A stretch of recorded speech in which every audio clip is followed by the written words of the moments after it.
জাকের পার্টির মহান প্রতিষ্ঠাতার হযরত শাহ সুফি মৌলানা মোহাম্মদ হাশমতুল্লাহ নকশবন্দি মোজাহিদি রহমতুল্লাহ আলাইহির শরীয়তে জন্ম হয় 1913 সালে পাকুড়িয়া নামে একটি গ্রামে, শেরপুর নামে একটি জেলায়, শেরপুর সদর উপজেলা নামে একটি উপজেলাতে। 1920 সালে হযরত শাহ সুফি খাজা ইউনুস আলী রহমতুল্লাহ আলাইহি, আমার দাদার মুর্শিদ, আমার দাদার শিক্ষক, তিনি পাকুড়িয়া গ্রামে যান এবং আমার দাদার আব্বাকে বলে, এই যে তোমার দুই ছেলে আছে, অর্থাৎ আমার দাদাকে উদ্দেশ্য করে এবং আমার দাদার বড় ভাইকে, আমার আলতাফ দাদাকে উদ্দেশ্য করে বলে, এই দুই ছেলেকে আমি আমার হেদায়েতের বাণী বাংলার প্রতিটা গ্রামে, প্রতিটা ইউনিয়নে, প্রতিটা পাড়া মহল্লাতে পৌঁছে দেওয়ার জন্য তোমার কাছে আমি অনুরোধ করছি, যাতে তুমি এই দুইটা ছেলেকে ইসলামের বাণী পৌঁছানোর জন্য তুমি উৎসর্গ করে দাও। আমার দাদা মাত্র 7 বছর থাকতে তেনার পরিবার স্বজন ছেড়ে দিয়ে এনায়েতপুরে চলে যান, পাবনা জেলাতে সিরাজগঞ্জ সদর উপজেলাতে তিনি চলে যান। আমার দাদার প্রাপ্ত বয়স হওয়ার পরবর্তীতে, আপনারা হয়তো অনেকেই জানেন, হয়তো অনেকেই জানেন না, আমার দাদার আব্বা জমিদার বাড়ির সন্তান ছিলেন। তৎকালীন সময়ে প্রায় 3000 একর জমি আমার দাদার নামে ছিল। প্রতিটা জমি ইঞ্চি বাই ইঞ্চি তিনি বিক্রি করে আল্লাহর নামে তিনি উৎসর্গ করে দেন, শুধুমাত্র আমাদের পবিত্র ইসলামকে প্রতিষ্ঠিত করার জন্য। এই জমিদার বাড়ির সন্তান আল্লাহ রব্বুল আলমিনের নামে সম্পূর্ণভাবে নিঃস্ব হয়ে যান, এতিম হয়ে যান। বারোঘুরিয়া গ্রামের এবং পাকুড়িয়া গ্রামের আমার অনেক আত্মীয় স্বজন আমার দাদাকে তখন পাগল বলেছিল। কত বড় পাগল, আল্লাহর নামে নিজের ধন সম্পত্তি সব কিছু বিক্রি করে দিয়ে নিঃস্ব হয়ে যেতে পারে। আমার দাদার শরীয়তের বিধিবিধানের বিষয় সার্বক্ষণিক সময়ের জন্য তিনি অটুট ছিলেন। আমরা আমাদের জীবন আমলে কোনো সময় একটা নামাজ পর্যন্ত, এক ওয়াক্তের নামাজ পর্যন্ত আমরা কাজা করতে কোনো সময় আমরা দেখি নাই। আমার দাদা কোনো সময় পানি পোড়া দেয় নাই, নিজেকে কোনো সময় পীর পর্যন্ত দাবি করে নেই। বলেছিলেন, আমি সত্য ইসলামের একমাত্র ক্ষুদ্র সৈনিক, হযরত মুহাম্মদ সাল্লাল্লাহু আলাইহি সাল্লামের পবিত্র বাণী বাংলার প্রতিটা গ্রামে, প্রতিটা ইউনিয়নে, প্রতিটা পাড়া মহল্লায় পৌঁছে দেওয়ার দায়িত্ব নিয়ে আমি বাংলার জমিনে আমি উপস্থিত হয়েছি। আমার জীবন আমলে এরকম সাদাসিধে মানুষ আমি আমার জন্মের পরে কোনোদিন আমার দেখার সৌভাগ্য হয়নি। যেই সম্মান আমার দাদা মহামান্য রাষ্ট্রপতিকে দিয়েছিলেন, একই সম্মান বাংলার একজন খেটে খাওয়া মানুষকে তিনি একই সম্মান দিতে আমাদের শিখিয়েছিলেন।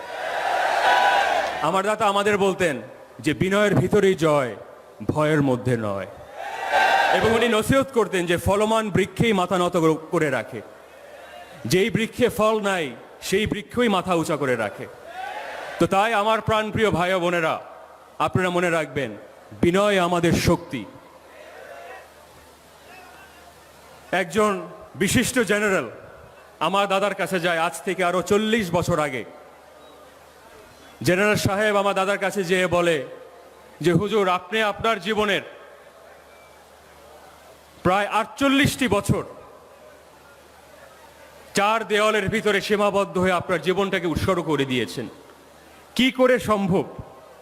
তখন আমার দাদা উত্তর দিয়ে বলেন যে, বাবা, আপনি এখন চিন্তা করেন, আমি এমন কি পেয়েছি, আল্লাহ রাব্বুল আলামিন আমাকে এমন কি দিয়েছে যে দুনিয়ার সকল স্বাদ, দুনিয়ার সকল লোভ আমার বিসর্জন দিতে আমার বিন্দুটুকু কোনো সময় লাগে নাই।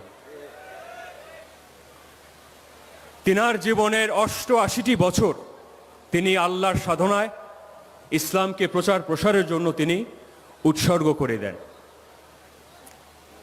2001 সালের 1 মেতে আমার দাদার ওফাতের আগে প্রায় 75 একর জমি, প্রায় 300 বিঘা জমি তিনি বিশ্ব জাকের মঞ্জিল ফাউন্ডেশন ট্রাস্টের নামে ট্রাস্টভুক্ত করে দিয়ে তিনি ওয়াকফ করে দিয়ে যান। তিনি নসিহত করেছিলেন যে আমি খালি হাতে এসেছি, আমি খালি হাতে যাব। আমার দাদাকে যখন আমরা ছোট্ট বয়সে, বাল্য বয়সে যখন আমরা দেখেছি, কোনোদিন এত বড় মহামানব কোনোদিন আমরা খাটে পর্যন্ত ঘুমাতে দেখি নাই। মাটিতে তোষক বিছিয়ে একটা সাদা কাপড়ের উপর প্রায় 88টি বছর তিনি পার করেছিলেন। 1989 সালের 12ই রবিউল আউয়ালের দিন, ঈদে মিলাদুন্নবী সাল্লাল্লাহু আলাইহি সাল্লামের দিন, আমার দাদা জাকের পার্টি আনুষ্ঠানিকভাবে হযরত শাহ সুফি খাজা ইউনুস আলী রহমতুল্লাহ আলাইহির নির্দেশক্রমে জাকের পার্টিকে আনুষ্ঠানিকভাবে ঘোষণা করেন। আমার দাদা বলেছিলেন এই পার্টির সদস্যবৃন্দ তারা হবে যারা লাঞ্ছিত, বঞ্চিত, অপমানিত, নিপীড়িত, যারা পিছে ফেলা মানুষগুলো রয়েছে। মুসলিম জনতার নেতা হবে জাকের পার্টির নেতা। যারা অত্যাচারিত, যারা বঞ্চিত, যারা পিছে ফেলা রয়েছে, আমি আপনাদেরকে বলবো, দুর্দিনে, বিশেষ করে দুর্দিনে আপনারা আপনাদের পাশে থাকার সেই সৌভাগ্যটুকু আপনারা আমাদেরকে দান করেন। যেইভাবে আমি আমার দাদার কাছে আমি ওয়াদাবদ্ধ, তেমনিভাবে আমি আমার নীতির কাছে আমি ওয়াদাবদ্ধ, তেমনিভাবে আমি আমার আল্লাহর কাছে, আমার রবের কাছে আমি ওয়াদাবদ্ধ। জাকের পার্টির মূল নীতি এবং আদর্শ প্রকৃত ইসলামের চেতনা, প্রকৃত ইসলামের মহিমাময় রূপ বিকশিত করার, হযরত মুহাম্মদ সাল্লাল্লাহু আলাইহি সাল্লামের কলেমার ইসলাম বাংলার জমিনে প্রতিষ্ঠিত করার লক্ষ্য, উদ্দেশ্য এবং আদর্শ হচ্ছে জাকের পার্টি। আমার দাদা এই পার্টি ঘোষণা করেছিল বাংলার জমিনকে একটি কল্যাণ রাষ্ট্র গঠন করার জন্য, যেই বাংলাদেশে প্রতিটি মানুষের মানবিক মর্যাদা, মানবিক মূল্যবোধগুলো, আইনের শাসন সম্পূর্ণভাবে বাংলার জমিনে প্রতিষ্ঠিত হবে। প্রাণপ্রিয় ভাই ও বোনেরা যারা আমার বক্তব্য শুনছেন, বিশেষ করে আলেমায়ে কোরাম যারা আমার বক্তব্য শুনছেন, আপনাদের প্রতি আমার ব্যক্তিগতভাবে একটি আহ্বান থাকবে। আপনারা আসেন, আমরা একত্রিতভূত হই।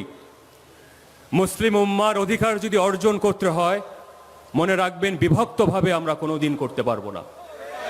সালাফি ইসলাম নয়, ওয়াহাবি ইসলাম নয়, সুফি ইসলাম নয়, কলেমার ইসলামে আমাদের ঐক্যবদ্ধ হতে হবে।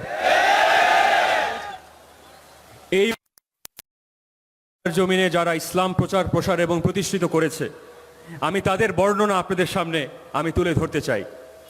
1100 খ্রিস্টাব্দে হযরত শাহ সুলতান কমরউদ্দিন রুমি রহমতুল্লাহ আলাইহি, যিনি মনে রাখবেন পবিত্র মদিনা শরীফ থেকে বাংলাদেশে আসে ইসলাম প্রচার করার জন্য।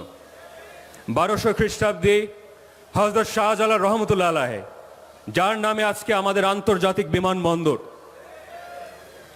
1500 খ্রিস্টাব্দে আমাদের তরিকার সিংহ পুরুষ মুজাদ্দেদ আল ফেসানি শাইখ আহমেদ সিরিন্দি, যার ইতিহাস আপনারা মনে রাখবেন মোগল সম্রাট আকবরের বিরুদ্ধে রুখে দাঁড়িয়েছিলেন, এমনকি তিনি কারাবরণও করেছিলেন, কিন্তু ইসলামের ব্যাপারে কোনোদিন আপোষ করেন নাই। 1800 শতাব্দীর সিংহ পুরুষ হযরত শাহ সুফি হযরত ফতেহ আলী রহমতুল্লাহ আলাইহি, হযরত ওয়াজেদ আলী রহমতুল্লাহ আলাইহি এবং আমার দাদার মুর্শেদ, আমার দাদার শিক্ষক, আমার দাদার অভিভাবক, আমার দাদা জান হুজুর হযরত শাহ সুফি খাজা ইউনুস আলী রহমতুল্লাহ আলাইহি। 1900 শতাব্দীর সিংহ পুরুষ, 1913 সালে জন্ম হযরত শাহ সুফি মৌলানা মোহাম্মদ হাশমতুল্লাহ নকশবন্দি মোজাদ্দেদি রহমতুল্লাহ আলাইহি। আপনাদের ভাই ও বোনদেরকে আমি বিনয়ের সাথে বলবো, বাংলার জমিনে আমরা 900 বছর ধরে আমরা বাংলার জমিনে আছি। কেউ বলতে পারবে না আমরা রক্তপাত করেছি, কেউ বলতে পারবে না যে আমরা সহিংসতার সাথে আমরা লিপ্ত ছিলাম। সততায় বিশ্বাস করি, রাসূলুল্লাহ সাল্লাল্লাহু আলাইহি সাল্লামের আদর্শে আমরা বিশ্বাস করি।